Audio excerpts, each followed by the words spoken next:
دوستو history world میں خوش آمدید۔ قدیم زمانے میں مردوں کی لاشیں میدانوں میں کھلی ڈال دی جاتی تھیں۔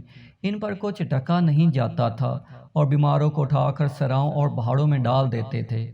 اگر وہ مر جاتے تو اسی طرح وہیں پڑے رہتے اور اگر وہ اچھے ہو جاتے تو اپنے گھروں کو واپس لوٹ آتے۔ اسی طرح ہڑپہ میں کئی قبرستان دریافت ہوئے ہیں جن سے پتہ چلتا ہے کہ یہ لوگ اپنے مردوں کو دفن کرتے تھے۔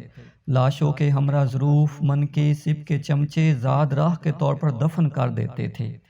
ایک اندازے کے مطابق تدفین کے علاوہ لاشوں کو فضا میں کھلا چھوڑ دیا جاتا تھا جہاں وہ گل سڑ کر خراب ہو جاتی تھیں، یا انہیں جلا دیتے تھے اور ان کی راہ کو کسی برتن میں رکھ کر دفن کر دیتے تھے۔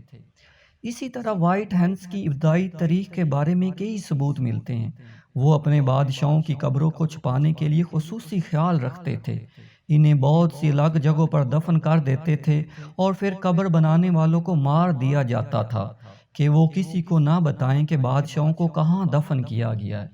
پھر ایک قانون ساز کا ظہور ہوا جس نے حکم دیا کہ لاشوں کو ہوا کے سامنے رکھا جائے، جس کی وجہ سے ایسی عمارتیں بنائی جانے لگی جن میں چھت ہوتی لیکن ان کی دیواروں میں شگاف رکھے جاتے تھے جس میں ہوا آ کر مردے کے بدن کو لگتی رہتی تھی۔ مجوسیوں کے مقبروں کی شکلیں بھی ایسی ہی ہوتی تھی۔ ایک عرصے تک اسی طریقے پر عمل ہوتا رہا یہاں تک کہ نارائن نے مردوں کے بدن کو آگ کے حوالے کرنے کا طریقہ مقرر کیا۔ اس وقت سے یہ لوگ مردوں کو اس طرح سے جلا دیتے ہیں کہ کچھ باقی نہیں رہتا۔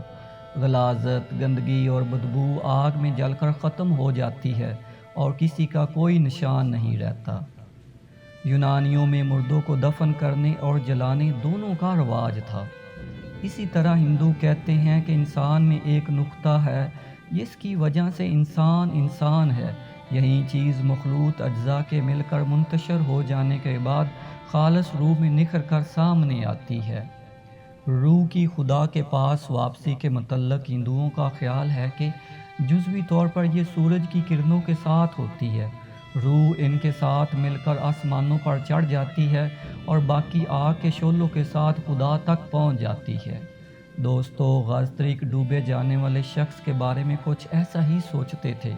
وہ ڈوبنے والے شخص کی لاش کو ایک تختے پر رکھ کر دریا میں ڈال دیتے تھے اور اس تختے کے پائے میں رسی باندھ کر اس کا ایک سرا پانی میں ڈال دیتے تھے تاکہ اس کے ذریعے مردے کی روح دوبارہ پیدا ہونے کے لیے آسمان پر چڑھ جائے۔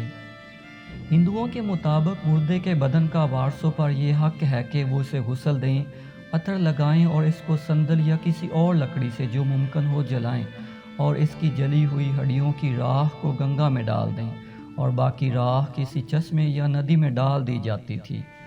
قدیم مصریوں کا عقیدہ تھا کہ انسان مر کر دوسرے عالم میں چلا جاتا ہے، وہاں دوبارہ زندہ ہو جاتا ہے، لہٰذا وہ مکان سے زیادہ عبادت گاہوں کی تعمیر اور مردوں کو حنوط کرنے پر توجہ دیتے تھے۔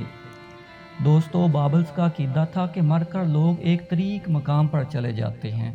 یہ مقام زمین کے پیٹ میں ایک اکبوت خانہ تصور کیا جاتا تھا۔ یہاں مردوں کے ہاتھ پاؤں ہمیشہ بدے رہتے ہیں اور سردی سے کانپتے رہتے تھے۔ اگر مرنے والوں کے رشتہ دار خاص اوقات میں ان کی قبروں پر کھانے پینے کی اشیاء نہ رکھتے تو وہ بھوکے پیاسے رہتے۔ اسی طرح رومی میت کے جنازے کا احترام کرتے تھے۔ مردے جلائے جاتے تھے اور پھر ان مردوں کو جلانے کے بعد ان کے بچے کھچے حصوں کو ایک قبر میں سپرد خاک کر دیتے تھے۔ دوستو، اسی طریقے کا ایک بہت بڑا فاتحہ اور انسانی کھوپڑیوں کے مینار بنانے والا چنگیز خان کو بھی مرنے کے بعد قبر میں اس کی پسندیدہ خوراک اور ہتھیاروں کے ساتھ دفن کیا گیا تھا۔